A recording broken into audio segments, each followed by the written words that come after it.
Family की शादी वाली डील की वजह से मेरा बचपन का दोस्त, जिसे मैं कई सालों से चुपके से प्यार करती थी, उसे मजबूरी में मुझसे शादी करनी पड़ी।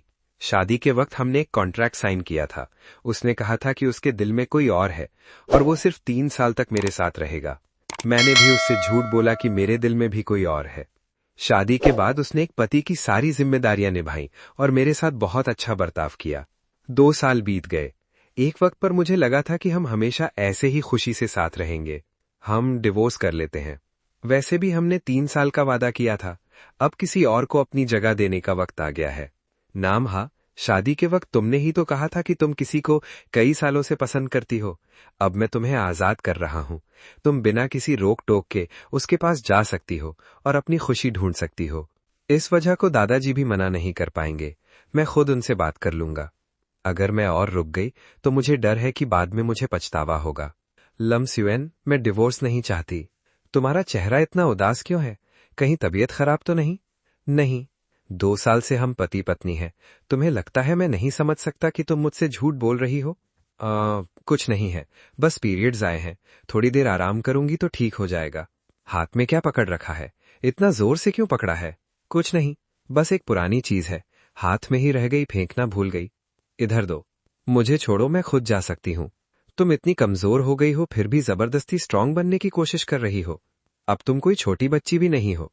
पीरियड्स की वजह से क्यों रो रही हो? रोना बंद करो। थोड़ी देर में डॉक्टर को बुला लेता हूँ। मैं नहीं रो रही। ये बेवकूफ आदमी, इसे बिल्कुल नहीं पता कि मैं किस वजह से रो रही हूँ। अच्छा, नहीं रो रही तो नहीं रो रही। एक बात बता सकती हो, वो आदमी कौन है? मैंने सुना है तुम्हारे दिल में एक ऐसा आदमी है जिसे तुम बहुत सालों से प्यार करती हो। मुझे थोड़ी क्यूरियोसिटी हो रही है। आखिर कौन है वो खुशनसीब जिसे तुम इतने सालों से याद करती आ रही हो? उसके दिल में पहले से कोई और है और वो जल्द ही दोबारा शादी करने वाला है। दोबारा शादी? क्या उसकी पहले भी शादी हो चुकी है? हाँ, पहले फैमिली के प्रेशर की वजह से उसने एक ऐसी लड़की से शादी की थी जिसे वो प्यार नहीं करता था। अब जिस लड़की से वो प्यार करता है वो वापस आ गई है। दोनों जल्द ही शादी करने वाले हैं। तो वो आदमी सच में बहुत खराब है। एक साथ 2 लड़कियों की जिंदगी खराब कर दी। ऐसे आदमी को तुम्हें पसंद नहीं करना चाहिए। अगर तुम्हें किसी और को पसंद करने का मौका मिले तो तुम ज्यादा खुश रहोगी। मैं भी ऐसा ही सोचती हूँ। लम स्युएन, मैं तुमसे पूरे 10 साल से प्यार करती हूँ। क्या तुम जानते हो? जिसे मैं प्यार करती हूँ वो कोई और नहीं, तुम ही हो। नाम हा? जी, ये तो बहुत अजीब इत्तेफाक है। एक पल के लिए मुझे लगा जिस आदमी की वो बात कर रही है वो थोड़ा मेरे जैसा है। हाँ, मैं? अभी भी सो रही हो? दोपहर होने वाली है, उठकर कुछ खा लेना। मैं उठते ही लंग स्युएन को दे चुका हूं, वो थोड़ी देर में लेकर आ जाएगा। क्या लेकर आएगा? हमारी शादी की दूसरी सालगिरह का गिफ्ट। भले ही मैंने आज सुबह डिवोर्स की बात की हो, लेकिन जब तक डिवोर्स की प्रोसेस पूरी नहीं होती मैं अपनी जिम्मेदारी नहीं भूलूंगा। मैं एक अच्छे पति की तरह अपनी जिम्मेदारी निभाता रहूंगा। दूसरों के पास जो है वो सब तुम्हारे पास भी होगा। मैं तुम्हें किसी चीज की कमी नहीं होने दूंगा। देखो, ये है लक्स यूएन। उसमें सब कुछ अच्छा है, बस एक चीज अच्छी नहीं है, वो मुझसे प्यार नहीं करता। फिर भी मुझे सॉरी कहना पड़ेगा। जो गिफ्ट मैंने पहले तैयार किया था उसमें थोड़ी प्रॉब्लम हो गई है, इसलिए दूसरा गिफ्ट भेज रहा हूं। मैडम, ये सामान लक्स सर ने आपके लिए भेजा है। ठीक है, थैंक यू। मैंने सोचा भी नहीं था कि पहले से तैयार किया हुआ गिफ्ट भी खराब हो जाएगा। लगता है भगवान भी जानते हैं कि हम दोनों के बीच कोई रिश्ता नहीं है। ये केक मैंने खुद बनाया है, तुम ये उन्हें दे देना। मुझे मीठा पसंद नहीं है। अगर वो केक भेजने को कहे तो मना कर देना। लक्स सर ने कहा है कि उन्हें मीठा पसंद नहीं है, लेकिन उन्हें पता है कि मैडम को मीठा पसंद है, इसलिए उन्होंने कहा है कि मैडम ज्यादा खाएं। मुझे हमेशा से पता था कि लक्स यूएन को आइसक्रीम पसंद नहीं है और बहुत ज्यादा मीठा केक भी पसंद नहीं है, इसलिए जो केक मैंने खुद बनाया है उसमें बिल्कुल भी ज्यादा मिठास नहीं है। लेकिन वो एक टुकड़ा भी चखना नहीं चाहता। सिर्फ माँ को पता है कि मुझे अंडे से एलर्जी है, लेकिन इस बार मैंने पूरा केक खा लिया। बेबी, माँ सॉरी है। माँ तुम्हारे पापा को रोक नहीं पाई। बेबी, तुम्हें स्ट्रांग रहना होगा। माँ अकेले भी तुम्हें बड़ा कर सकती है। लम स्युएन, वो बहुत ज्यादा पी चुका है और बहुत हंगामा कर रहा है। तुम जल्दी आकर उसे ले जाओ। क्या वो फुआंग थन्नियन के साथ नहीं था? फिर हॉक्स यूएन के साथ जाकर शराब क्यों पी रहा है? भाई, ये इतना नशे में क्यों है? वो फुआंग थन्नियन के साथ नहीं था। तुम सिचुएशन जानती हो। हम दोनों का डिवोर्स होने वाला है। अब वो आजाद है। अब मेरा उस पर कोई हक नहीं है। हाँ, तुम तो बड़ी समझदार बन रही हो। नाम हाँ, तुम्हारे अंदर जरा भी जमीर है या नहीं? इतने सालों से लम्स यूएन ने तुम्हारे साथ कैसा बर्ताव किया है? तुम्हें हाथों पर उठाकर रखता था, तुम्हें जरा सी भी तकलीफ ना हो इसका ध्यान रखता था। अब वो डिवोर्स की बात कर रहा है तो तुम उसे रोकने की थोड़ी कोशिश भी नहीं करोगी? मुझे याद है, जब मैंने शुरू में उससे शादी की थी, तुमने कितना विरोध किया था। अब तो सबसे ज्यादा खुश तुम्हें होना चाहिए था, फिर मुझसे भी ज्यादा गुस्सा क्यों हो? पहले बात अलग थी, अब बात अलग है। पहले मुझे वो पसंद नहीं था, लेकिन शादी हो गई है तो तुम दोनों को एक दूसरे की कदर करनी चाहिए। वैसे भी तुम उसके साथ फुआंग थन नियन से कहीं ज्यादा अच्छी लगती हो।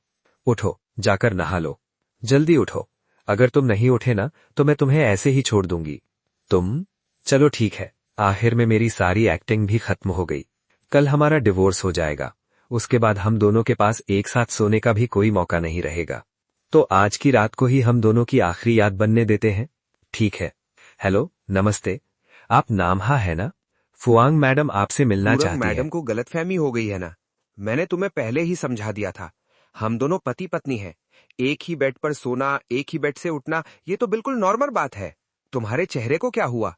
कल अंडे खाने की वजह से एलर्जी हो गई। बस थोड़ी सी एलर्जी है, कुछ दिन दवा खाऊंगी तो ठीक हो जाएगी। सच में कोई बड़ी बात नहीं है। तुम टेंशन मत लो, दादाजी से मिलने का प्लान खराब नहीं होगा।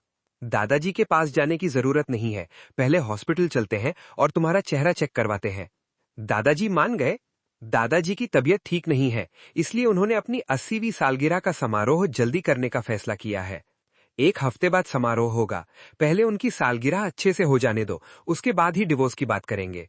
जी, दादाजी पूरे लोग परिवार में सबसे ज्यादा तुमसे प्यार करते हैं।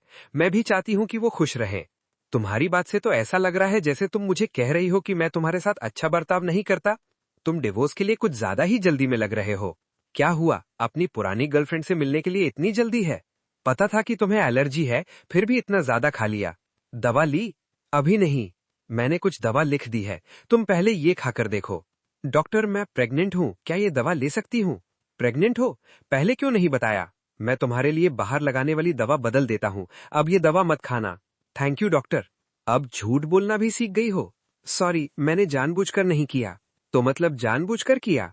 मैंने सोचा वैसे भी हम जल्द ही डिवोर्स लेने वाले हैं, इसलिए तुम्हें परेशान करने की जरूरत नहीं है। तुम्हें खुद भी पता है कि तुम परेशान करती हो। देखा, उसके लमछियन के लिए मैं एक बोझ हूँ। 2 साल से उसे परेशान करती आ रही हूँ, अब ये भी उसके लिए एक और परेशानी बन गई। डॉक्टर ने खाने वाली दवा क्यों नहीं दी, बाहर लगाने वाली दवा क्यों दी? बाहर लगाने वाली दवा भी ठीक है, तुम्हारी एलर्जी काफी ज्यादा है, बाहर लगाने वाली दवा का असर धीरे होता है। दादाजी की सालगिरह भी पास आ रही है, अगर लाल निशान कम नहीं हुए तो दादाजी सोचेंगे कि लमचियन ने तुम्हें बहुत परेशान किया है। लमचियन, रुको, क्या हुआ? मैंने डॉक्टर से ये दवा लेने को कहा था। तुम्हारा पेट भी ठीक नहीं है, बाहर लगाने वाली दवा तुम्हारे लिए ज्यादा सेफ है। तुम्हें पक्का मेरी मदद की जरूरत नहीं है? ये तुम्हारा कैसा बर्ताव है? लमचियन, प्लीज मेरी मदद कर दो, बस दवा लगा दो। आह, गाड़ी चलाते वक्त ध्यान दो। तुमने ही तो उस तरह बात की थी, मुझे मजबूर कर दिया कि मैं तुमसे कहने के लिए तुम्हें मनाऊं। सीधा बैठो, आगे से ठीक से बात करना, समझी? जी, समझ गई। सबसे खास बात, किसी दूसरे आदमी से इस तरह प्यार से बात मत करना। लमचियन, तुम दोनों जल्द ही डिवोर्स लेने वाले हो। डिवोर्स के बाद वो जिससे चाहे प्यार से बात करे, तुम उसे रोक पाओगे क्या? रुको, शॉपिंग मॉल के पास से निकल रहे हैं। दादाजी की बर्थडे पार्टी जल्दी होने वाली है, लेकिन मैंने अभी तक गिफ्ट नहीं लिया। लमचियन, क्या हुआ? उसकी टांगे? क्या वो डांस नहीं सीखती थी? फिर उसने इतने कम कपड़े क्यों पहने हैं? ठंड नहीं लग रही? सच में मुझे ठंड नहीं लग रही, वो बस ज्यादा टेंशन ले रहा है, उसे डर है कि मुझे ठंड लगकर तबीयत खराब ना हो जाए। सुना है दादाजी का बर्थडे समारोह जल्दी होने वाला है, क्या तुम मेरे साथ गिफ्ट लेने चलोगी? ठीक है। शियोमन, मुझे पानी देना। मैडम, फ्लास्क का सारा पानी खत्म हो गया है, मैं उन्हें बोलता हूँ एक और ले आए। उनके लाने का इंतजार करोगे तो पता नहीं कब तक लगेगा, मैं खुद लेकर आता हूँ। मैं बस थोड़ी देर में वापस आ जाऊंगा।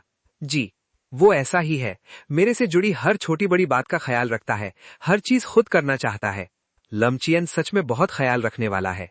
शादी के इन 2 सालों में मेरी हर बर्थडे और हर एनिवर्सरी पर उसने कभी कुछ नहीं भूला, बस हर बार वो काम लंगचियो से करवा देता था।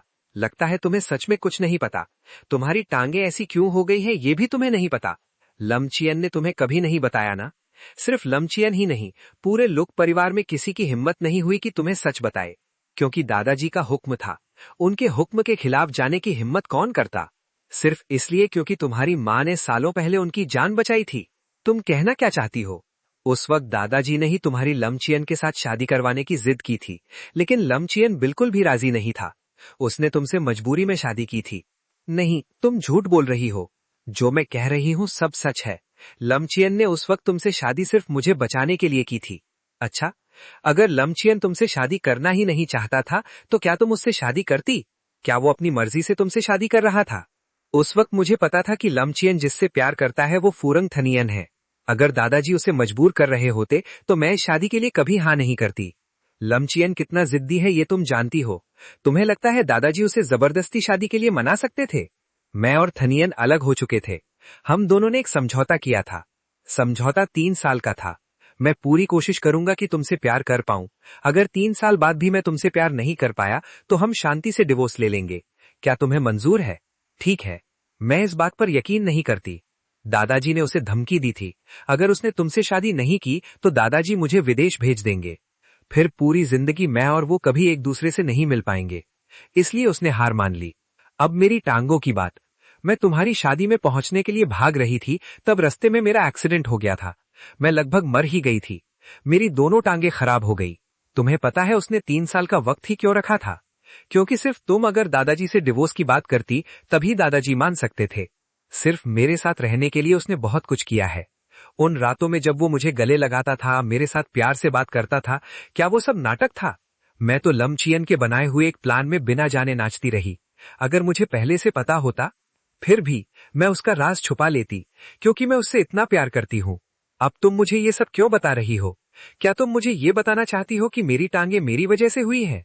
क्या ये सच नहीं है? अगर तुम नहीं होती तो मैं बहुत पहले ही लमसवेन से शादी कर चुकी होती। तुम बस अपनी लंगड़ी टांगों का दोष किसी और के सर डालने के लिए एक बलि का बकरा ढूंढ रही हो। अगर दादाजी ने हम दोनों को अलग करने के लिए इतने सारे तरीके अपनाए तो इसका मतलब साफ है कि तुम्हारे अंदर ही कोई प्रॉब्लम है। नाम हाँ, मैं भले ही कोई बड़ी अमीर घर की बेटी नहीं हूँ, लेकिन इसका मतलब ये नहीं कि तुम मुझे आसानी से दबा सकती हो। किसी ने तुम्हें शादी में बुलाया भी नहीं था और ना ही किसी ने तुम्हें जबरदस्ती शराब पिलाई थी या गाड़ी चलाने को कहा था। जिस आदमी से मैं सबसे ज्यादा प्यार करती हूँ उसकी शादी हो रही थी।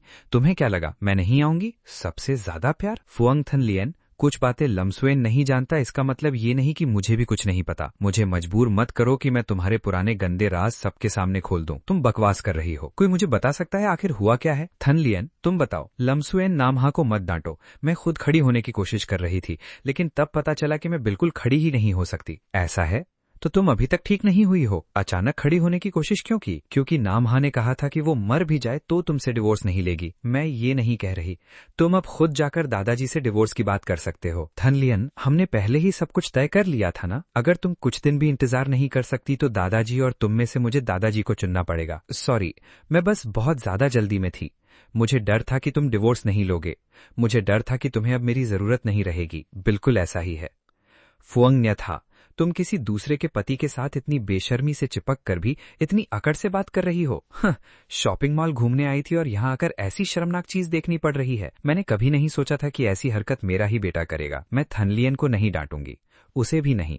मैं तुम्हें डांटूंगी। एक शादीशुदा आदमी होकर दूसरी औरत को गले लगा रहे हो। आज के बाद मुझे बेटा मत कहना। अपने हाथ संभाल कर रखना। अगर दोबारा तुमने अपनी बीवी के अलावा किसी और औरत को गले लगाया ना तो लुक परिवार के घर में पैर भी मत रखना। वाह, मेरी सास तो कमाल की है। मासी, ये थोड़ा ज्यादा हो रहा है। मैंने सुना है दादाजी की 80वीं सालगिरह जल्दी होने वाली है। गिफ्ट लेना था इसलिए मैंने लमसवेन को अपने साथ चलने को कहा। तुम्हारे दादाजी की सालगिरह है क्या? ये हमारे दादाजी की सालगिरह है, तुम्हारे दादाजी की नहीं। तुम्हें कब से हक मिल गया कि तुम उनकी तरफ से फैसला करने लगी? ये गिफ्ट तुम मत लेना, वैसे भी तुम इसे भेज नहीं पाओगी। माँ, मैंने ही उसे बुलाया था। तुम चुप रहो। बुलाना है तो अपने 80वें बर्थडे पर बुलाना। माँ, आप यही हैं तो हमारे लिए गिफ्ट लेने में थोड़ी मदद कर दीजिए। दादाजी को सबसे ज्यादा क्या पसंद है तुम्हें खुद नहीं पता? 2 साल से शादी हुई है और नामहा का पेट अभी तक बिल्कुल खाली है। ऐसे ही चलता रहा तो मुझे तुम पर ही शक होने लगेगा। माँ, यहाँ सबके सामने मेरी थोड़ी इज्जत रख लो। तो मेरी इज्जत का क्या? 3 महीने और। अगर 3 महीने बाद भी नामहा का पेट बड़ा नहीं हुआ तो मैं तुमसे हिसाब लूंगी। माँ, आपको भी थोड़ा समझना चाहिए। तुम दोनों डॉक्टर के पास जाकर चेकअप करवाओ। मैं तुम पर नजर रखूंगी। अगर तुमने मेरी बात नहीं मानी तो मैं कभी भी तुम्हारी शिकायत कर दूंगी। जी माँ। लमसवेन, तुम सच में उसके साथ बच्चा पैदा करने वाले हो? नहीं, जब डिवोर्स लेने का फैसला कर लिया है तो मैं ये मुसीबत अपने पीछे नहीं छोड़ूंगा। मेरे और उसके बच्चे को उसकी नजर में सिर्फ एक मुसीबत माना जा रहा है। तो मेरे साथ चलो ना, मुझे कुछ कपड़े खरीदने हैं। माफ कीजिए, क्या मैं पूछ सकती हूँ कि आपने ये इयररिंग्स कहाँ से खरीदे? खरीदे नहीं हैं। एक दिन मैंने लम्सवेन के पास देखे थे, मुझे पसंद आ गए तो उसने मुझे दे दिए। तो ये वही छोटी सी प्रॉब्लम थी जिसके बारे में लुक लम्सवेन कह रहा था। उसने साफ कहा था कि ये मेरे लिए शादी की सालगिरह का गिफ्ट है, लेकिन सिर्फ फुआंग थन लियन को पसंद आ गए तो उसने उसे दे दिए। नाम हाँ, तुम्हें कुछ कहने की जरूरत नहीं है, मैं समझ गई। अगली बार मैं तुम्हारे लिए दूसरा गिफ्ट चुनूंगा। मैं पहले घर जाती हूँ। पिछले 2 सालों से लुक लम्सवेन हर बार बच्चा होने से बचने के लिए तरीके करता रहा। उसने मुझे रोज बच्चा रोकने वाली दवा भी लेने को कहा, फिर भी मैं प्रेग्नेंट हो गई। खुद मुझे भी यकीन नहीं हो रहा, लेकिन लुक लम्सवेन के लिए ये बच्चा सिर्फ एक मुसीबत है। तुम घर पहुंच गई? 10 मिनट में मैं वहां आ रहा हूं। हेलो, लम्सवेन की मां बोल रही हूं। लम्सवेन कहाँ है? मुझे उससे कुछ जरूरी बात करनी है। वो अभी फोन पर बात नहीं कर सकता।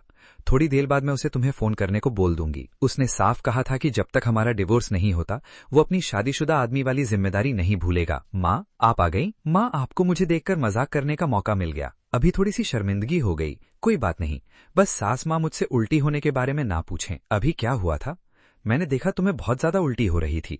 क्या हॉस्पिटल जाकर चेकअप करवाना है? माँ, मैं ठीक हूँ, बस गलती से अंडा खा लिया था। अभी 2 दिन से थोड़ी एलर्जी है। आगे से ध्यान रखना, एलर्जी कोई मजाक नहीं होती। जी माँ, आगे से मैं ध्यान रखूंगी। कल तुम दोनों की शादी की दूसरी सालगिरह थी। पति पत्नी बनना आसान नहीं होता। जब शादी कर ही ली है तो एक दूसरे की कदर करना सीखो। फुआंग थन लियन से तुम्हें किस बात का डर है? पूरा लुक परिवार तुम्हारे साथ है। दादाजी, तुम्हारे ससुर और मैं भी। हम में से कोई भी नहीं चाहता कि वो इस घर की बहू बने। ये तुम्हारा सबसे बड़ा सहारा है। माँ, मुझे समझ आ गया। मैं तुम दोनों के रिश्ते की कदर करूंगी। अगर तुम्हें सच में समझ आ गया होता तो तुमने डिवोर्स की बात ही नहीं की होती। ये मत सोचना कि मुझे नहीं पता तुम दोनों अंदर ही अंदर क्या सोच रहे हो। दादाजी की तबीयत ठीक नहीं है। अगर तुम दोनों ने उन्हें गुस्सा दिलाया तो मैं तुम्हें कभी माफ नहीं करूंगी। माँ, आपको कैसे पता? लम्सवेन ने तुमसे किसी भी वजह से शादी की हो, अब उससे कोई फर्क नहीं पड़ता।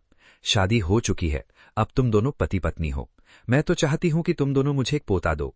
अपनी जिंदगी ठीक से जियो, ये सब बेकार के ख्याल दिमाग से निकाल दो। थोड़ी देर में मैं पुराने घर आ जाऊंगी। घर पहुंचकर मुझे तुमसे मिलना है। माँ, मैं अभी बाहर हूँ। मुझे पता है तुम फोंग थांग लियन के साथ घूम रहे हो। अगर तुम नहीं आए तो मैं सीधा शॉपिंग मॉल जाकर फोंग थांग लियन को ढूंढूंगी। उस वक्त अगर उसकी बेइज्जती हो गई तो मुझे मत कहना कि मैंने रहम नहीं किया। मैं आ रहा हूँ। थांग लियन, तुम थोड़ी देर यहीं घूम लो। घूमना खत्म होने के बाद मैं ड्राइवर से तुम्हें घर भेज दूंगा। लम्सवेन, तुम्हें अभी जाना है? हाँ, थोड़ा जरूरी काम है। ठीक है, तुम जाओ, मैं अपना ख्याल रखूंगी। तुम्हें मेरी चिंता करने की जरूरत नहीं है। लम्सवेन, रुको। हो गया, अभी तुम्हारे कपड़े का एक हिस्सा थोड़ा टेढ़ा था। Thank you. मैडम, आपने लक्स सर को क्यों नहीं रोका? डर लगता है? बिल्कुल डर लगता है, लेकिन शादी के 2 साल में उसने कभी मुझसे प्यार नहीं किया। अब सिर्फ कुछ दिन बचे हैं। इतने कम वक्त में उसके दिल के जज्बात अचानक कैसे बदल सकते हैं? 700 से ज्यादा दिन मैं निकाल चुकी हूँ। इन कुछ आखिरी दिनों में मैं अपना प्लान बिल्कुल खराब नहीं होने दूंगी। माँ, पापा के हाथ की चाय अभी भी वैसे ही अच्छी है। अच्छी है तो क्या, तुम्हारे पापा को अभी भी हानियों के हाथ की चाय पसंद है। पापा की बनाई चाय भी बिल्कुल उनकी तरह है, बिल्कुल फीकी और बोरिंग। माँ, आप उनकी बात क्यों कर रही हैं? क्यों? तुम्हारे पापा की पुरानी गर्लफ्रेंड का नाम लेना मना है, लेकिन तुम्हारी छोटी सी महबूबा का नाम लेना अलाउड है। क्या तुमने कभी नामहा के बारे में सोचा है? माँ, बात इतनी बड़ी नहीं है जितना आप बना रही हैं। अभी भी बड़ी बात नहीं है? तुम्हारे दादाजी को अभी तक इस बारे में पता भी नहीं है। उनकी तबीयत पहले ही खराब चल रही है। अगर उन्हें कुछ हो गया ना तो तुम मेरे बेटे हो, फिर भी मैं तुम्हें नहीं छोड़ूंगी। ये मत सोचना कि नामहा खुद डिवोर्स की बात करेगी तो हम तुरंत मान जाएंगे। फोंग थांग लियन इतनी सीधी नहीं है जितना तुम समझ रहे हो। 2 साल पहले बिना कुछ कहे चली गई और अब 2 साल बाद वापस आ गई। उसके दिमाग में आखिर चल क्या रहा है? नामहा, तुम आ गए? लगता है माँ को हमारे डिवोर्स के बारे में पता चल गया है। क्या तुमने माँ को डिवोर्स की बात नहीं बताया था? मतलब तुम कह रहे हो कि मैंने माँ को डिवोर्स की बात बता दी? क्या ये सच नहीं है? बिल्कुल नहीं, ये बात मैंने अभी सिर्फ तुम्हें बताई थी। अगर तुम डिवोर्स नहीं चाहती तो सीधा बोल दो। ये सब ड्रामा करने की क्या जरूरत है? तुम जितना मुआवजा मांगोगी मैं दूंगा। प्रॉपर्टी बांटने की बात होगी तो उसमें भी मैं मान जाऊंगा। बस करो। तो तुम्हें लगता है कि मैं ये सब तुम्हारे पैसे के लिए कर रही हूं? फिर और किस लिए? या फिर तुम असल में डिवोर्स लेना ही नहीं चाहती? सामने से डिवोर्स के लिए हाँ बोलती हो और पीछे जाकर माँ और दादाजी से बात करती हो। तो तुम हमेशा से मेरे बारे में ऐसा ही सोचते थे। शुरू में तुमने मुझसे शादी किस वजह से की थी?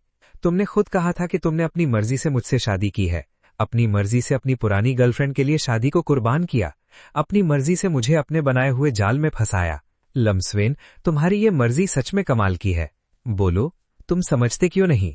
क्योंकि मेरे पास समझाने के लिए कुछ है ही नहीं। सॉरी बेबी, माँ को डराओ मत। माँ सॉरी है। माँ तुम्हारी अच्छे से हिफाजत नहीं कर पाई। क्या हुआ? तुम्हारा चेहरा इतना खराब क्यों लग रहा है? मैं तुम्हें हॉस्पिटल ले चलता हूँ। जरूरत नहीं है, मैं ठीक हूँ। नाम, हाँ, अभी भी दर्द हो रहा है? थोड़ा कम है। मैंने किसी को दलिया बनाने के लिए भेज दिया है, थोड़ा खा लो। मेरा मन नहीं है। अभी अभी होश में आई हो और बदन भी कमजोर है, कुछ नहीं खाओगी तो ठीक कैसे होगी? तुम्हारे पति सही कह रहे हैं, अभी तुम्हें अच्छे से खाना पीना चाहिए। मुझे केला खाना है, क्या तुम मेरे लिए खुद कुछ केले ला सकते हो? मैं लंगसियोन को भेज देता हूँ, मुझे तुम्हारे हाथ से लाए हुए चाहिए। ठीक है, मैं खुद जाता हूँ। डॉक्टर, मेरा बच्चा? चिंता मत करो, तुम और बच्चा दोनों बहुत खुशनसीब हो। बच्चा बिल्कुल ठीक है और तुम्हारे पेट में अच्छे से है। बहुत अच्छा, थैंक यू डॉक्टर। तुम अपने बच्चे को लेकर बहुत फिक्रमंद हो। तुमने अपनी प्रेगनेंसी के बारे में उसे नहीं बताया है ना? हम दोनों का डिवोर्स होने वाला है, वो इस बच्चे को नहीं चाहता। प्लीज डॉक्टर, मेरी मदद कीजिए, ये बात उससे मत बताना, वरना शायद मेरा बच्चा सच में नहीं बच पाएगा। अगर मजबूरी नहीं है तो मैं तुम्हें सलाह दूंगा कि तुम दोनों इस बारे में अच्छे से सोचो। बच्चा तभी अच्छे से बड़ा हो पाता है जब उसे माँ और पापा दोनों का प्यार और सहारा मिले। थैंक यू डॉक्टर, मैं अच्छे से सोचूंगी। अभी भी है? तुम्हारे लिए बचाया था, लेकिन मैं पूरा नहीं खा पाई, पेट भर गया। तुम्हें वैसे भी केला पसंद नहीं है ना? कभी कभी खा लेने में कोई दिक्कत नहीं। मुझे नींद आ रही है, मैं पहले सो जाती हूँ। सो जाओ। कल रात तुम घर नहीं आए थे। लक सर, आपके लिए सब तैयार है। जो सामान मांगा था वो आ गया? जी, सब प्रिंट करके रख दिया है। सर, कल रात आप विदेश के लोगों के साथ ऑनलाइन मीटिंग में बिजी थे। मीटिंग खत्म होते होते सुबह के 4 बज गए थे, इसलिए आप वहीं रुक गए। अच्छा, तो ये बात है।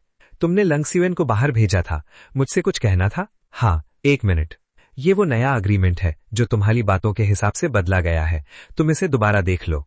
तो जिस चीज को वो इतनी गौर से देख रहा था वो ये थी, मैं तो अब तक एक शब्द भी नहीं बोली थी कि वो मेरे साथ डिवोर्स करे, फिर भी वो इतना बड़ा मुआवजा देने को तैयार है। आखिर तुम अब भी यही सोच रहे हो कि मैं माँ और दादाजी को डिवोर्स के लिए भड़का रही हूँ? तुम्हारा असली मकसद मुझसे ज्यादा पैसा लेना है, प्रॉपर्टी में ज्यादा हिस्सा पाने के लिए ये सब कर रही हूँ। अगर मैं 100 मिलियन युआन मांग लूं तो? लम्सवेन, डिवोर्स लेने के लिए क्या मेरी हर मांग तुम मान लोगे? अगर तुम सच में इतने पैसे मांगोगी तो मैं दे दूंगा। तुम वाकई बहुत अजीब आदमी हो। तुम्हारी नजर में मैं सिर्फ पैसों की लालची और दिखावे की दीवानी औरत हूँ। तुम फोंग थांग लियन से इतना प्यार करते हो, उसके लिए 100 मिलियन युआन बिना सोचे दे सकते हो। इसका थांग लियन से कोई लेना देना नहीं है। मैं ही कॉन्ट्रैक्ट को वक्त से पहले खत्म कर रहा हूँ, गलती मेरी है, इसलिए अगर तुम पैसा चाहती हो तो मैं दे दूंगा। अगर तुमने पहले ही मेरे बारे में इतना तय कर लिया है तो मैं कितना भी समझाऊं उसका कोई मतलब नहीं है। तुम जाओ, अब मैं तुम्हें देखना नहीं चाहती। फुंग थान लियन, तुम तो फुंग फैमिली की बेटी हो, पैरों से चल नहीं सकती, लेकिन तुम्हारा घमंड अभी भी कम नहीं हुआ है। और पैसे के लिए क्या तुम किसी भी हद तक जा सकती हो? और तुम्हारा क्या, जब तुम लोग फैमिली में शादी करके आई थीं, तब तुम्हारे पास 1 रुपए का भी दहेज नहीं था। अब डिवोर्स के टाइम इतनी प्रॉपर्टी क्यों मांग रही हो? किसने कहा कि मेरे पास दहेज नहीं था? तुम्हारी गरीब माँ और बर्बाद हाल पिता तुम्हें क्या दहेज दे सकते थे? अगर कुछ दिया भी होगा तो बहुत ही बेकार होगा। तुम कह रही हो कि ये बेकार है? ये मुमकिन ही नहीं है। ये जेड का ब्रेसलेट तुम्हारे पास कैसे हो सकता है? सालों पहले जब मेरी माँ ने मेरे पापा और दादाजी से शादी की थी, तब दादाजी ने खुद ये ब्रेसलेट उन्हें दिया था। बाद में जब मेरी शादी लुकलम सीएन से हुई तो दादाजी ने कहा था कि ये मेरा दहेज है, ये पूरी जिंदगी मेरा रहेगा और किसी और को नहीं दिया जाएगा। नाम, हाँ, ऐसा करो, हम एक डील करते हैं। 10 मिलियन युआन। तुम ये ब्रेसलेट मुझे 10 मिलियन युआन में बेच दो। क्या? ये जेड ब्रेसलेट 100 मिलियन युआन का है और तुम मुझे सिर्फ 10 मिलियन युआन ऑफर कर रही हो। ठीक है, 100 मिलियन युआन ही सही। ये जेड ब्रेसलेट कितने का भी हो, मैं इसे नहीं बेचूंगी। और हाँ फुंग मैडम, मुझे याद दिलाने के लिए थैंक यू। शादी और डिवोर्स के कानून के हिसाब से डिवोर्स के वक्त पति पत्नी प्रॉपर्टी का आधा हिस्सा मांग सकते हैं। लगता है मुझे एक नया डिवोर्स एग्रीमेंट तैयार करना पड़ेगा। इस बार सारी प्रॉपर्टी बिल्कुल साफ साफ बांटी जाएगी। क्या कहा तुमने मैकलैक? नाम, हाँ, वही रुक जाओ। तुम्हारे पास आखिर क्या हक है कि तुम लम्सियन की प्रॉपर्टी में हिस्सा मांग रही हो? क्या तुम इंसान हो भी या नहीं? मैं अपनी लेन में जा रहा था और वो रेड लाइट तोड़कर सामने आ गई। इसमें मेरी कोई गलती नहीं है। एक्सीडेंट तुम्हारी वजह से हुआ है। तुम्हें सिक्योरिटी गार्ड के आने तक यहीं रुकना पड़ेगा। क्या तुम मुझसे जबरदस्ती पैसे लेने की कोशिश कर रहे हो? मुझे तुमसे बहस करने का टाइम नहीं है। अगर फुअंग थान लियन को सच में कुछ हो गया तो लुक लम सियन मुझे जिंदगी भर माफ नहीं करेगा। सच कहूं तो मुझे फुअंग थान लियन पसंद नहीं है, लेकिन मैंने कभी नहीं चाहा था कि वो मर जाए। क्या हुआ? तुम दोनों एक साथ कैसे हो? शायद उसने वो डिवोर्स अग्रीमेंट देख लिया था जो तुमने मुझे दिया था। उसे लगा कि मुझे बहुत ज्यादा प्रॉपर्टी मिल रही है, इसलिए वो मेरे पास आई और मुझसे अग्रीमेंट दोबारा साइन करने को कहा ताकि मैं बिना कुछ लिए चली जाऊं। मैंने मना कर दिया और वहां से चली आई, लेकिन वो नहीं मानी। वो मेरे पीछे बाहर तक आ गई और गेट के पास एक गाड़ी ने उसे टक्कर मार दी। क्या पेशेंट के घर वाले हैं? जी, मैं इसका होने वाला पति हूं। होने वाला पति? मेरे पति ने अभी मुझसे डिवोर्स भी नहीं लिया और वो किसी दूसरी औरत का होने वाला पति बन गया। अच्छा हुआ पेशेंट को टाइम पर हॉस्पिटल लाया गया। सर पर जमा हुआ खून अब कंट्रोल में है। सर पर हल्की चोट लगी है। आगे कुछ दिन अच्छे से आराम करना होगा। 3 दिन बाद दोबारा चेकअप के लिए आइएगा। ठीक है डॉक्टर, थैंक यू। तो उसकी ये नरमी और फिक्र कभी सिर्फ मेरे लिए थी ही नहीं। लगता है उसके दिल में किसी और औरत की जगह है। मेरे लिए उसने कभी इतनी फिक्र नहीं दिखाई। लमसियन, मैंने उस ड्राइवर की गाड़ी का नंबर याद कर लिया है। थंग, तुम थोड़ा धीरे बोलो, बाहर जाकर मेरा वेट करो। नाम हाँ, मुझे तुम्हें थैंक यू कहना चाहिए। अगर तुम नहीं होती तो लमसियन को भी वो लड़की नहीं मिलती। अब तुम बता सकती हो। वो एक्सीडेंट करने वाला ड्राइवर गाड़ी लेकर भाग गया है। मैंने तुम्हें जो बताना था बता दिया। अब खुद पुलिस के पास जाकर रिपोर्ट कर दो। मेरे अंदर इतनी हिम्मत नहीं है कि मैं अपनी आंखों के सामने किसी और औरत के लिए तुम्हारी इतनी फिक्र देख सकूं। लमसियन, मुझे तुमसे कुछ कहना नहीं है। मुझे पता है लुक लमसियन, तुम क्या सुनना चाहते हो, लेकिन मैं नहीं कहूंगी। इस पूरे मामले में मेरी कोई गलती नहीं है। तो तुम्हें लगता है मुझे और क्या कहना चाहिए? उससे सॉरी बोलूं कि मेरी गलती थी, या फिर घुटनों पर बैठकर उससे माफी मांगूं? क्या ये सब नहीं करना चाहिए? अगर आज एक्सीडेंट मेरे साथ हुआ होता तो क्या तुम मुझसे सॉरी बोलने के लिए कहते?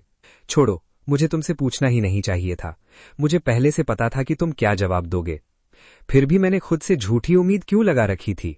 नाम हाँ, ऐसा नहीं है। अगर आज एक्सीडेंट तुम्हारे साथ हुआ होता और उसे चोट लगी होती तो वो आज रात घर नहीं आया। बचपन से ही मुझे अंधेरे से बहुत डर लगता था। मेरी मां नर्स थी और अक्सर रात की ड्यूटी करती थी। जब मैं छोटी थी और आसमान में बिजली चमकती या जोर से बारिश होती तो मैं घर की सारी लाइट्स जला देती थी। फिर कंबल के अंदर पूरी तरह छुपकर डर के मारे टेबल याद करती रहती थी। आह, कोई रात में मेरे कमरे में आ गया है। कहीं ये चोर तो नहीं है? मैं तुम्हें पहले ही बता देती हूं, मेरे पास ना पैसे हैं और ना ही कोई खास चीज। अगर तुम इन दोनों चीजों के लिए आए हो तो तुम्हें निराशा ही मिलेगी। इतनी बड़ी विला में रहकर भी कह रही हो कि तुम्हारे पास पैसे नहीं हैं। मेरे पास सच में पैसे नहीं हैं। वैसे भी मेरा डिवोर्स होने वाला है। मैं यहां से बिना कुछ लिए जाऊंगी। मेरी जेब तुम्हारे चेहरे से भी ज्यादा खाली है। मेरे पास मत आओ। तुम कौन हो? मेरे घर में वैसे भी कोई कीमती चीज नहीं है। तुम वापस आ गए। तुम्हारी बातों से तो लग रहा है कि तुम्हें वापस आना ही नहीं चाहिए था। मुझे लगा था तुम पूरी रात उसके साथ हॉस्पिटल में रहोगे। सो जाओ। तुमने अभी तक नहाया भी नहीं है। तुम्हें कैसे पता कि मैंने नहाया नहीं है? तुम अभी अभी तो आए हो। हाँ, मैं गहरी नींद में थी, इसलिए मुझे पता ही नहीं चला कि तुम कब आए। मैंने तुम्हें इसीलिए नहीं जगाया क्योंकि तुम सो रही थी। नहाने के बाद मैं सीधा स्टडी रूम में काम कर रहा था। फिर मुझे गरज की आवाज सुनाई दी, इसलिए मैं यहां आ गया। लेकिन बिजली गरजने पर तुम यहां क्यों आए? क्योंकि मुझे याद है, कोई है जो बिजली के गरज से सबसे ज्यादा डरता है। जब भी ऐसा मौसम होता है तुम रोने लगती हो। मैं कब रोती हूँ? तुम झूठ बोल रहे हो। तो अभी थोड़ी देर पहले सारी लाइट्स किसने ऑन की थी और कंबल में छुपकर बाहर आने से मना कर दिया था? अच्छा ठीक है, मैं मान लेती हूँ, लेकिन मैंने तुम्हें कभी बताया ही नहीं। फिर तुम्हें कैसे पता चला? पागल लड़की, हर बात बतानी जरूरी नहीं होती। बस किसी की थोड़ी फिक्र हो और उसकी छोटी छोटी बातों पर ध्यान दिया जाए तो सब समझ आ जाता है। फिर तुम्हें कैसे पता चला? शादी के शुरू के दिनों में जब भी बिजली गरजती थी तुम कंबल को बहुत जोर से पकड़ लेती थी। बाद में तुम थोड़ी समझदार हो गई। बिजली गरजते ही मेरे पास आकर चिपक जाती थी और मुझे ऐसे पकड़ लेती थी जैसे मैं कोई रस्सी हूं। तुम्हें लगा मैं ये सब नोटिस नहीं करता था?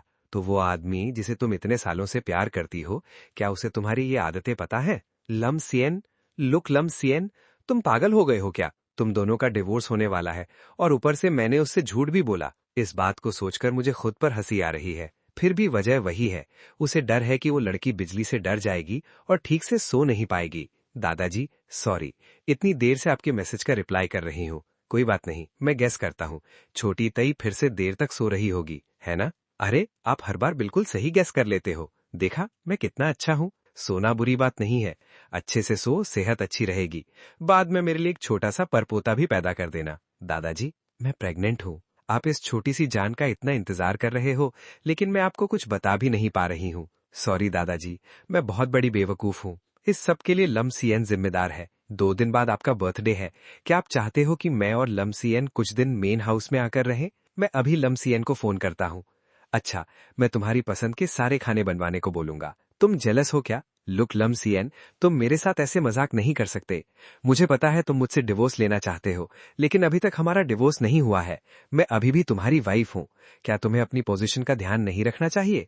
तुम तो कहते हो कि तुम मुझसे प्यार नहीं करते, फिर तुम जेलस क्यों हो? तुम्हारी बात मान लूं तो तुम मुझसे प्यार नहीं करते, तो मैं भी बाहर जाकर मजे कर सकती हूँ, किसी यंग लड़के को ढूंढ सकती हूँ, चाहे तो बहुत सारे हैंडसम लड़के रख लूं। वैसे भी तुम्हें क्या फर्क पड़ेगा? तुम्हारी हिम्मत कैसे हुई? अपनी पोजीशन याद रखो नमहा, हम अभी तक डिवोर्स नहीं हुए हैं। और तुम भी अपनी पोजीशन याद रखो। अगर तुम फुअंग थांगलियन के साथ ऐसे ही रहे तो मैं नाइट क्लब जाकर कोई यंग लड़का ढूंढ लूंगी। यंग लड़का मतलब कैसा? कुछ भी, बस तुम्हारे जैसा नहीं। तो मैं कैसा हूँ? मैं तो अब अंकल कैटेगरी में आ गया हूँ। इन यंग लड़कों के सामने मेरा मार्केट में कोई चांस नहीं है। एक बार फिर बोलो। यंग लड़के जवान और एनर्जेटिक होते हैं, लेकिन उनमें प्रॉब्लम भी ज्यादा होती है। उनके मुकाबले एक अच्छा अंकल ज्यादा बेहतर होता है। शांत, केयरिंग और पैसे वाला। हैंडसम भी हो और समझने वाला भी, तो हर लड़की की फर्स्ट चॉइस बन सकता है। बस अफसोस, ये अंकल पहले से किसी और को अपने दिल में रखता है। कितना भी अच्छा हो, आखिर में वो मेरा तो होगा नहीं। तुम मुझे ढूंढने क्यों आए हो? दादाजी कह रहे थे कि वो चाहते हैं हम दोनों कुछ दिन मेन हाउस में आकर उनके साथ रहें, उनके साथ थोड़ा ज्यादा टाइम बिताओ। मैंने हाँ कर दी है। हम दोनों साथ में लंच करने वहां जाएंगे। ठीक है, मैं तुम्हारा वेट करता हूँ। मोमो थैंगलियन तुमसे मिलना चाहती है, लेकिन मैं उससे नहीं मिलना चाहती। नमहा, मेरा कोई बुरा इरादा नहीं है, मैं बस तुमसे मिलना चाहती हूँ। सॉरी, लेकिन मुझे क्लियरली समझ आ रहा है कि ये सब लुक सीएन के सामने अच्छी बनने के लिए किया जा रहा है, तो मैं तुम्हारा साथ क्यों दूं? कल जो हुआ उसके लिए मैं दिल से सॉरी बोलती हूँ। प्रॉपर्टी बांटना तुम दोनों का पर्सनल मैटर था, मुझे बीच में नहीं आना चाहिए था। मुझे सच में अफसोस है। जो हो गया उसे भूल जाओ और अपनी हेल्थ का ध्यान रखो। तो तुमने सच में मुझे माफ कर दिया है? मोमो, अगर तुमने मुझे माफ कर दिया है तो मेरी एक रिक्वेस्ट है, क्या तुम दादाजी के पास से फैमिली रजिस्टर और मैरिज सर्टिफिकेट लेकर आ सकती हो? मुझे पता था इस लड़की का कोई भला इरादा नहीं है। अगर डॉक्यूमेंट्स ही नहीं होंगे तो मैं साइन करने के बाद भी डिवोर्स नहीं ले सकती। कितनी अच्छी प्लानिंग की है। सॉरी, ये दादाजी के डिसीजन पर डिपेंड करता है। उनकी हेल्थ अच्छी नहीं है, मैं उन्हें बिल्कुल फोर्स नहीं करूंगी। उसे कैसे पता है कि हमारे मैरिज डॉक्यूमेंट्स दादाजी के पास है? आखिर किसे इतनी जल्दी है? मैंने तुमसे प्रॉमिस किया था कि दादाजी के बर्थडे के बाद मैं डिवोर्स की बात करूंगी। तुम्हें मुझे बार बार याद दिलाने की जरूरत नहीं है, मैं नहीं भूलूंगी। मेरे अंदर अजीब सी बेचैनी हो रही है, जैसे दिल के अंदर कुछ इधर उधर घूम रहा हो। अगर तुम चाहते थे कि मैं डॉक्यूमेंट्स वापस लाऊं तो सीधा मुझसे कह सकते थे। उसे कहने की क्या जरूरत थी? तुम उठ गई। मोमो, तुम कितनी देर से सो रही थी? कितनी देर सोई इसका तो मुझे नहीं पता, लेकिन तुम सोते वक्त बिल्कुल सुस्त सुअर जैसी लगती हो। तो तुम बड़े सुस्त सुअर हो। हम पहुंचने वाले हैं, मुझे नीचे उतार दो। दादाजी को तो हम दोनों को ऐसे देखना ही सबसे ज्यादा पसंद है। तुम दादाजी को खुश नहीं करना चाहती? जल्दी मुझे नीचे उतारो, देर हो जाएगी। पहले मुझे किस दो, फिर मैं तुम्हें नीचे उतारूंगा। हमारी शादी को 2 साल हो गए हैं। होश में रहकर हमने कभी किस नहीं किया, और अब तो हमारा डिवोर्स भी होने वाला है। ये बिल्कुल ठीक नहीं है। दादाजी, मैं और लम्सियन आ गए। अंकल चो, दादाजी कहाँ हैं? अरे, दादाजी थक गए हैं, अभी रूम में सो रहे हैं। क्या दादाजी की तबीयत फिर से ज्यादा खराब हो गई है? पिछले 1 हफ्ते से उनकी तबीयत लगातार गिर रही है। वो पहले से ज्यादा थक रहे हैं और उन्हें बार बार नींद आ रही है। दादाजी इतने बीमार हैं और मुझे कुछ पता भी नहीं था। मैं उनसे मिलने जाती हूँ। पहले खाना खा लो फिर जाना। दादाजी अभी अभी सोए हैं। अगर उन्हें पता चला कि तुम आ गई हो तो वो फिर नहीं सोएंगे। पहले खाना खा लेते हैं, फिर हम दोनों साथ में उनसे मिलने चलेंगे। दादाजी को पता था कि आप दोनों घर आ रहे हो, इसीलिए उन्होंने सुबह सुबह ही बहुत सारा आप दोनों का पसंद का खाना मंगवा लिया था, खास तौर पर ये वाला खाना। दादाजी को पता है कि बहू को ये बहुत पसंद है, इसलिए उन्होंने घर के मालिक के लिए बचा कर रखे हुए सबसे अच्छे पीसेस भी मंगवा लिए। दादाजी का जो प्यार मुझे मिल रहा है वो इतने सालों की सारी कमी को पूरा करने के लिए काफी है, लेकिन उनके बर्थडे के बाद मुझे खुद उनसे डिवोर्स की बात करनी पड़ेगी। जल्दी जल्दी खाओ बेटा, खाना ठंडा हो रहा है। बहू, जल्दी खाओ। बहू, क्या तुम आजकल हॉस्पिटल गई हो? तुम्हें देखकर लग रहा है कि तुम्हें प्रेगनेंसी वाली प्रॉब्लम हो रही है। मैं प्रेग्नेंट हूँ? दादाजी का इतने सालों का सपना सच होने वाला है? ये कैसे हो सकता है? आजकल मैं काम में बहुत बिजी था, ज्यादा वक्त तो बिजनेस ट्रिप पर ही रहता था। हम दोनों के बीच ऐसा कुछ हुआ ही नहीं। बहू, अभी तुम दोनों की उम्र ही क्या है? अपनी हेल्थ का ध्यान रखो, बच्चा जल्दी हो जाएगा। बस पता नहीं दादाजी उस वक्त तक इंतजार कर पाएंगे या नहीं। मैं तुमसे एक बात पूछना चाहती हूँ। क्या? अभी थिंचाओ ने कहा कि मैं प्रेग्नेंट हो सकती हूँ, लेकिन तुम इतने श्योर कैसे थे कि मैं प्रेग्नेंट नहीं हो सकती? तुमने एक बार भी नहीं सोचा कि अगर मैं सच में प्रेग्नेंट हुई तो? ऐसा कुछ नहीं होगा। और मान लो अगर सच में हुआ भी, तो भी हम अभी बच्चा पैदा करने के लिए तैयार नहीं हैं। मैं इसकी परमिशन नहीं दूंगा। बिल्कुल वही जवाब मिला जो मुझे पहले से पता था। उसने कभी ये नहीं सोचा कि हम दोनों का भी एक बच्चा हो सकता है। मुझे माफ करना मेरे बच्चे, मैं तुम्हारे लिए तुम्हारे पापा का प्यार नहीं ला पाऊंगी, लेकिन चाहे आगे कितनी भी मुश्किलें आए, मैं तुम्हें कभी अकेला नहीं छोड़ूंगी। यंग मास्टर, मैडम, दादाजी उठ गए हैं। सच में? तो चलो जल्दी ऊपर चलते हैं। दादाजी हैरान, बेटी, दादाजी कब से तुम्हारा इंतजार कर रहे थे। लगता है बहू के अंदर कोई जादू है। 1 महीने तक मेरी देखभाल करने से ज्यादा असर तो तुम्हारे आने का है। अरे ऐसा कुछ नहीं है, बस अंकल और दादाजी तुम्हें बहुत प्यार करते हैं। इतने सालों बाद घर में ऐसी खुशी देखकर दिल को बहुत सुकून मिल रहा है। इसके लिए मुझे सच में नाम हा को थैंक यू कहना चाहिए। शायद अब मुझे समझ आ रहा है कि उस वक्त दादाजी ने मुझे जबरदस्ती उससे शादी करने के लिए क्यों कहा था। मेरा नेचर थोड़ा ठंडा है, लेकिन नाम हा का खोला हुआ और खुश रहने वाला नेचर मेरी कमी को पूरा करता है। वो सच में बहुत जिंदा दिल है, बिल्कुल एक छोटे से चमकते हुए सूरज की तरह, जो हमेशा दूसरों को गर्माहट और हिम्मत देता है। बस पता नहीं 3 दिन बाद ये छोटा सा सूरज किसकी जिंदगी में रोशनी देगा। दादाजी की उम्र हो चुकी है। सच कहूं तो वो एक बड़े बच्चे जैसे हैं, थोड़े जिद्दी हैं और उनका गुस्सा भी जल्दी आ जाता है। लेकिन नाम हा हर बार किसी न किसी तरह दादाजी को खुश कर देती है। अपना खून होने के बाद भी मुझे शर्म आती है कि मैं उससे ज्यादा अच्छे से दादाजी को नहीं समझ पाता। मोमो, अब और मत ढूंढो। मैंने तुम्हारा नाइट सूट पहले ही निकाल कर रख दिया है। तुमने मेरा नाइट सूट अंदर क्यों रखा? आज तुमने दादाजी की बहुत देखभाल की। एक पति के तौर पर मैं तुम्हारे लिए इतना तो कर ही सकता हूँ। प्लीज ऐसे मत करो, बिल्कुल मत करो। जिसका डर था वही हो गया। क्या तुम कोई दूसरा कपड़ा पहनना चाहती हो या फिर चेंज करना है? नाक खींचने की आवाज। तुम नहाने क्यों नहीं जा रही? मुझे थोड़ी सर्दी हो रही है, इसलिए थोड़ा लंबा नाइट सूट पहनना चाहती हूँ। ठीक है, कल मैं किसी को भेजकर तुम्हारे लिए कुछ लंबे नाइट सूट मंगवा दूंगा। तुम्हारे पुराने लंबे नाइट सूट्स कहाँ हैं? फेंक दिए। तुमने फेंक दिए? लम्सियन, तुम्हें मुझे इसका जवाब देना पड़ेगा। तुमने मेरे नाइट सूट्स क्यों फेंक दिए? वो सब कई साल पुराने डिजाइन्स थे। तुम अभी भी बच्चों जैसे कपड़े पहनती हो, एक डोरेमोन वाला, एक पिकाचू वाला और एक रैबिट वाला। नाम हा, जब तुमने ये नाइट सूट्स खरीदे थे तब तुम एक लड़की थी, लेकिन अब तुम शादीशुदा औरत हो। मुझे लगा अगर मैं जल्दी भागूंगी तो तुम मुझे देख नहीं पाओगे। तुम्हें बस मुझे परेशान करके मजाक बनाना आता है। किसने कहा मैं तुम्हारा मजाक उड़ा रहा हूँ? नाम हा, हम अभी तक डिवोर्स नहीं हुए हैं। नाम हा, क्या तुम्हें लगता है मैं तुम्हें हमेशा माफ करता रहूंगा? तुम मुझसे बदला ले रहे हो ना?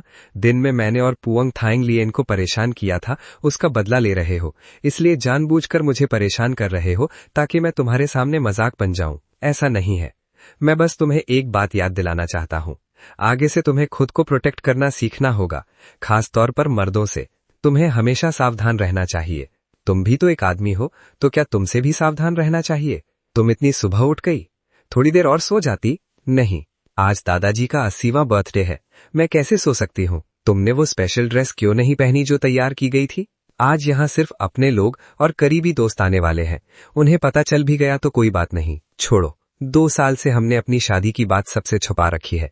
अब डिवोर्स से ठीक पहले उन्हें अपनी असली पहचान बताने की जरूरत नहीं है। आज दादाजी का दिन है, मैं तो बस उनके साथ खड़ी रहने वाली हूँ। और दादाजी को क्या बोलोगे? तुम टेंशन मत लो, दादाजी को मैं खुद समझा लूंगा। रुको, तुम्हारा टाई रह गया है, मुझे टाई बांध दो। मुझे अच्छे से टाई बांधना नहीं आता। अगर तुम्हें बुरा नहीं लगेगा कि थोड़ा अजीब लगेगा तो मैं बांध देती हूँ। पक्का? बिल्कुल। मोमो, नाक खींचने की आवाज। सीधे खड़े हो जाओ। अभी थोड़ी देर पहले सीधे खड़े होने को किसने कहा था? म्यूजिक। नाक खींचने की आवाज। नहीं बांधूंगी, अब खुद ही बांधो। अच्छा ठीक है, बांध दो। दादाजी, मैं और लम्सियन आपको 80वें बर्थडे की बहुत बहुत बधाई देते हैं। आप हमेशा खुश रहें और लंबी जिंदगी जिए। बहुत अच्छा, बहुत अच्छा। अपने पोते और बहू की बधाई के लिए थैंक यू। लम्स नाम हा, तुम दोनों जल्दी से तैयार हो जाओ, थोड़ी देर में मेहमान आने वाले हैं। तुमने ये कपड़े क्यों पहने हैं? मैंने तुम्हारे लिए लाल ट्रेडिशनल ड्रेस तैयार करवाई थी, जल्दी ऊपर जाओ और उसे पहन कर आओ। माँ, मैंने वो ड्रेस देखी है, लेकिन आज मैं अपनी असली पहचान सबके सामने नहीं बताना चाहती। जब मेरी पढ़ाई पूरी हो जाएगी और मैं ऑफिशियली ग्रेजुएट हो जाऊंगी, तब मैं लम्स के साथ मिलकर सबको अपनी शादी के बारे में बताऊंगी, ठीक है? कॉलेज में बहुत तरह की बातें होती हैं, ऐसा करना उसकी प्रोटेक्शन के लिए भी जरूरी है। नाम हा की बात सही है, जब वो रेडी हो तभी सबको बता देना। जी पापा, अगर आप ऐसा कह रहे हैं तो मैं भी आपकी बात मानूंगी। मुझे सच सच बताओ, क्या तुम दोनों अभी भी डिवोर्स लेने का सोच रहे हो? माँ, ये मेरे और नाम हा के बीच की पर्सनल बात है, हम दोनों अपने हिसाब से फैसला कर लेंगे। हमारी शादी प्यार की वजह से नहीं हुई थी, इसलिए अलग होना शायद पहले से ही तय था। जबरदस्ती की शादी में कभी सच्ची खुशी नहीं मिलती। माँ और पापा, क्या आप दोनों इस बात का सबसे बड़ा उदाहरण नहीं हो?